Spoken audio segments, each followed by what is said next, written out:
Daughter wakes up from coma and yells, "I know the truth about my mom." Kelly woke up. She looked at the pipes connecting her body to beeping machines and understood. This room was just like the hospitals she'd seen on TV.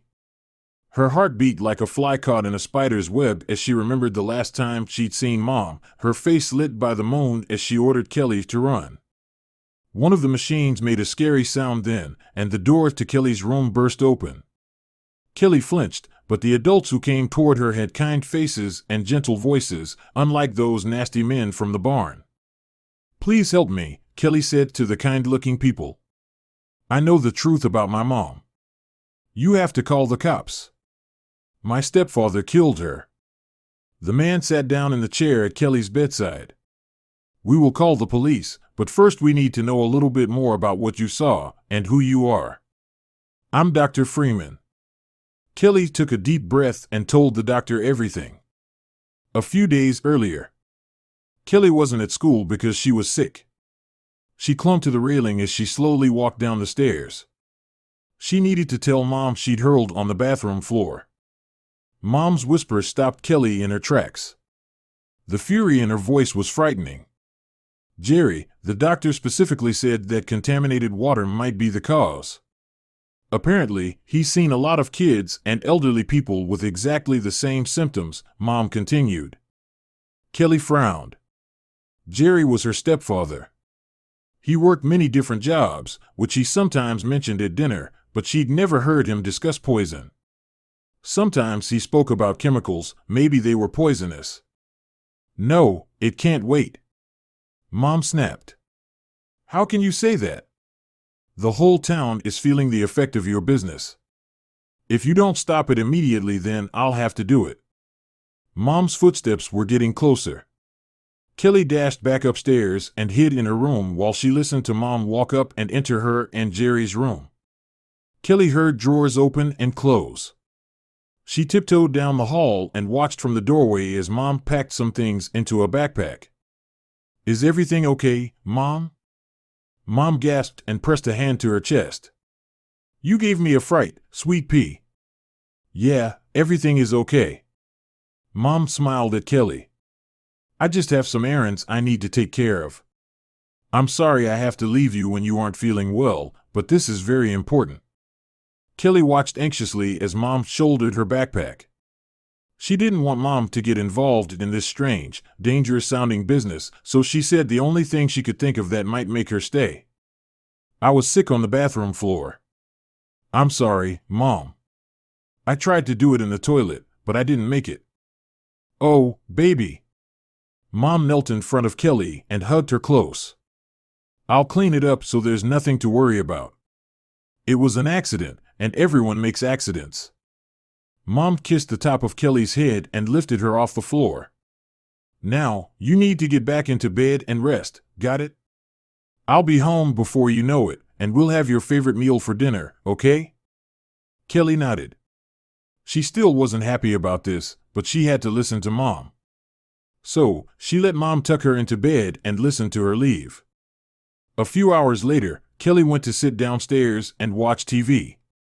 She was feeling a lot better, thanks to the medicine the doctor prescribed for her, but she was worried that Mom still wasn't home. "Hi, Princess, where's your mom?" Jerry asked. "I thought she was with you."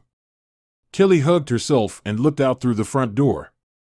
Jerry shook his head. "I haven't seen her since this morning, kiddo. I'm sure it's nothing to worry about, though. How about you and I get started on dinner? That will be a nice surprise for Tina when she gets home, don't you think?" Jerry and Kelly made chicken nuggets with corn and mashed potatoes. Mom still wasn't home, so they sat down to eat as a pair. Kelly drew patterns in her potatoes with her fork and listened to cars driving by on the street, hoping one of them would be Mom coming home. Jerry put their dishes in the sink and then went to watch TV. Mom still wasn't home, and it was getting dark now. Kelly sat beside Jerry and tapped his arm. "Can you call Mom and find out where she is?" Kelly asked. "You're getting worried about her, huh?" Jerry patted her shoulder. Kelly nodded. She didn't understand why Jerry wasn't worried, but adults were strange like that sometimes. Mom often told her there were things she'd only understand when she was older, and Kelly assumed this was one of them. Jerry took out his phone and typed a message. He smiled at Kelly and sent her off to bed with the assurance that Mom would probably be home soon. However, Kelly woke up to police in her house and Jerry sitting on the sofa, explaining to an officer that his wife was missing. "Mom can't be missing," Kelly shouted from the bottom of the stairs. "She went to see you." Jerry and the cops in the sitting room turned to look at her. "What are you talking about, Kelly?" Jerry asked. "I was working all day yesterday, and I never saw Tina at all. She was speaking to you on the phone." Tina turned to the closest policeman. "I heard her talking about businesses and poison making people sick. Then she said she had to go out to do something important. Did she say where she was going?" The policeman crouched down in front of Kelly. Kelly shook her head. "But I know she was going to do something because Jerry didn't want to." Jerry chuckled. "Now I understand. Tina did call me while I was working. She wanted me to pick up some rat poison from the store, but I didn't have time to do it." Kelly shook her head. She was sure they hadn't been talking about going to the store. "You can check with my work buddy, Steve," Jerry told the officer. "We were working together all of yesterday." The police officer nodded and took Steve's contact details from Jerry. He then told the police he had to leave soon to take Kelly to school and get to work. "I think we have all we need for now anyway, sir." The police officer moved toward the front door. "But we'll be in touch if we have any further questions, or if we find your wife. I know this is a worrisome business for you, Kelly, but it doesn't help to lie to the police," Jerry said as they walked to his truck. "I didn't lie. I heard Mom talking to you on the phone," Kelly replied. "I know you did, Princess, but all that other stuff?" Jerry whistled and shook his head. "You clearly misunderstood what your mom said, which is precisely why we don't listen in on other people's conversations, right?" "That's naughty." Kelly hung her head. She hopped into the car and banged the door shut. As she turned in her seat to secure her safety belt, she froze. "My point is that all that crazy talk will only distract the police from finding your mom," Jerry said as he climbed behind the wheel. "You don't want to do that, right?" Kelly turned away to look out the window. She didn't understand everything happening right now, but seeing Mom's backpack made one thing clear: Jerry lied to the police and was still lying to her. They pulled up outside the school just as Jerry got a phone call. Kelly was ready to leap from the truck and run to tell a teacher her suspicions about Jerry, but she paused.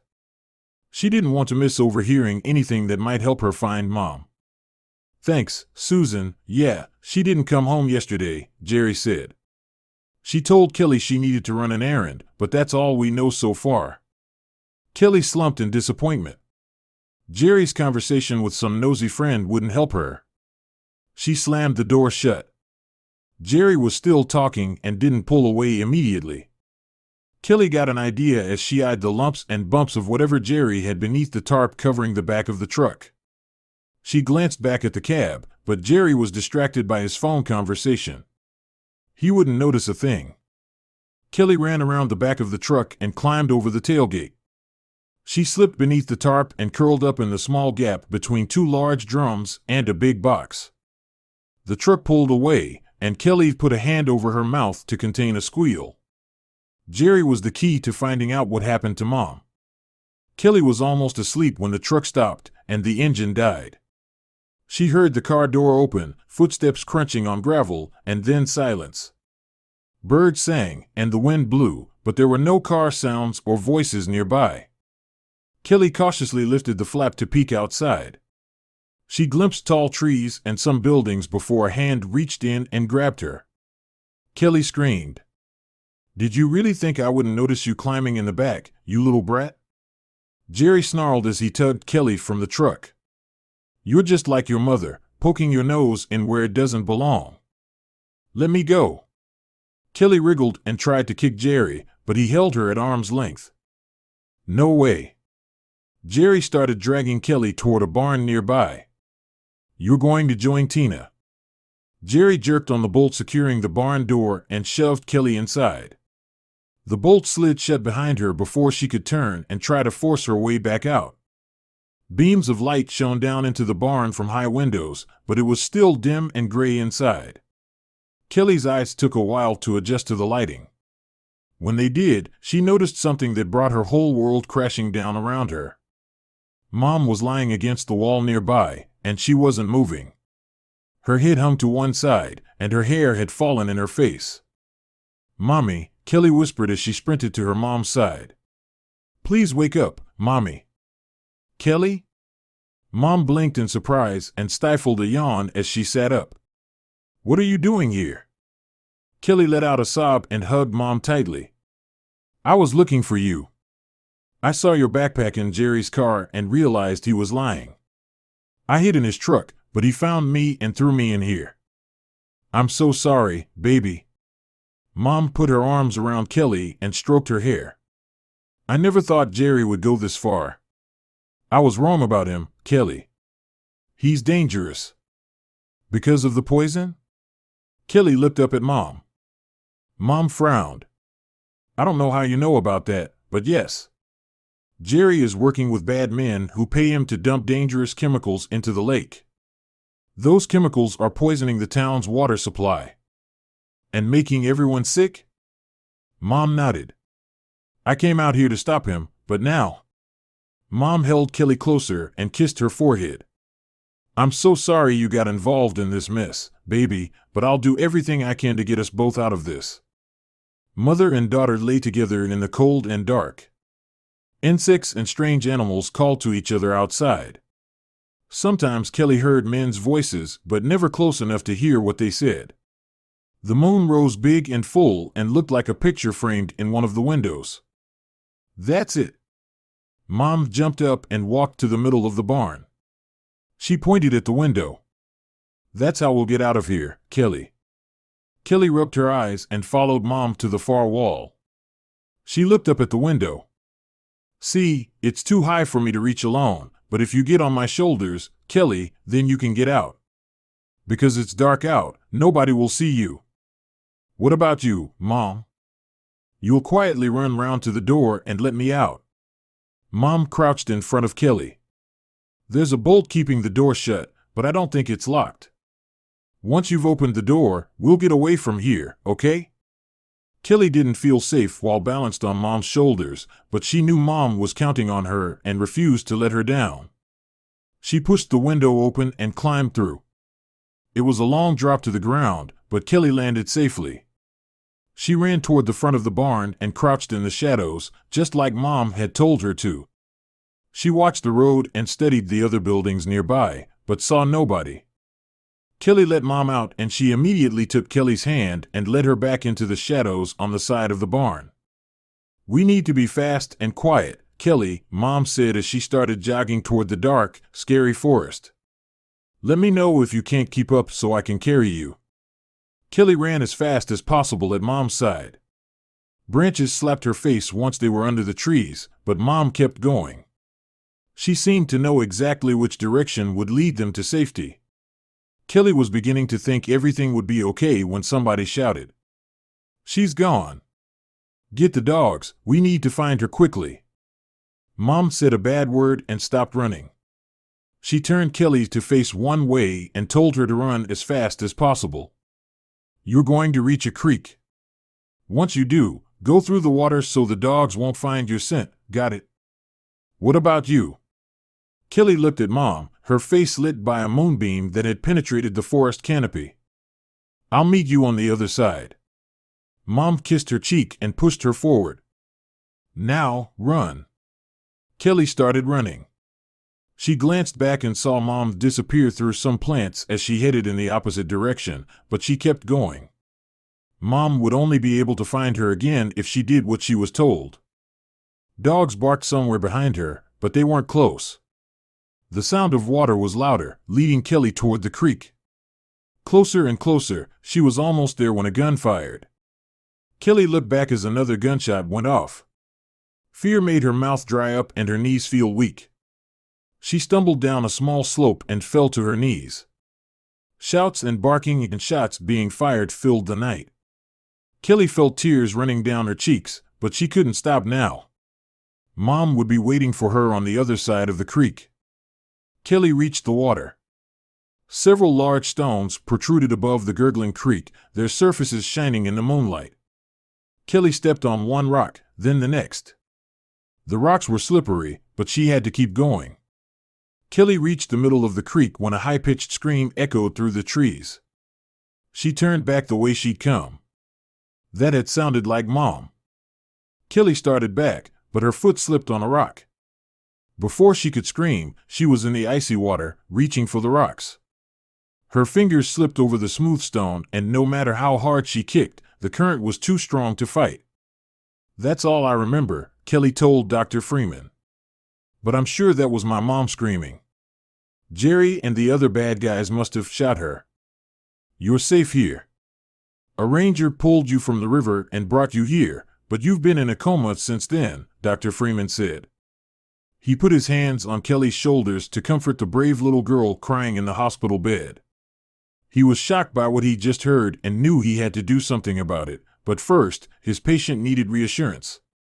"Kelly, I know you're worried, but it's impossible to know what happened to your mom at this point." He patted the girl's hand. Kelly nodded and hung her head. "Please tell them to hurry." "Don't worry, I will." Dr. Freeman left the room and went straight to his office. He called the police and repeated everything Kelly had just told him. "We'll send some officers out to search for this girl's mother immediately," the police officer promised. The next day, Dr. Freeman pushed a patient in a wheelchair out of the elevator and into one of the wards. The woman glanced left and right, peering into all the doors they passed in the corridor. "I hope you know you're a hero," Dr. Freeman said. "Now we know what's been making so many of the kids in town sick. We should be able to treat them." "I just did what needed to be done," the woman replied. "Still, it takes courage to do that, especially since the man responsible." The woman tipped her head back then and stared at Dr. Freeman, as though daring him to say more. He cleared his throat and walked a little faster instead. "Here we are." He stopped outside a private room and locked the wheelchair's brakes. "She's just inside." The woman rose and walked to the door with a noticeable limp. Dr. Freeman hurried to get the door for her. "Kelly, you have a visitor," he said when he opened the door. The little girl lifted her head from the pillow. Her face lit up when she saw her visitor limp into the room. "Mommy." Kelly started pulling back the bedclothes. "I thought they killed you." "You stay right there, sweet pea." The woman smiled. Dr. Freeman looked on as the woman limped to the bed and sat down on the edge. Kelly immediately threw her arms around her and buried her head in the woman's chest. She smiled as she looked down at her daughter and returned her embrace. "You saved me, Kelly," the woman said to her daughter. "Jerry and his no-good buddies were planning to cover up their activities and leave, but thanks to you, the police found them first. They arrested all of them and brought me here to get treatment.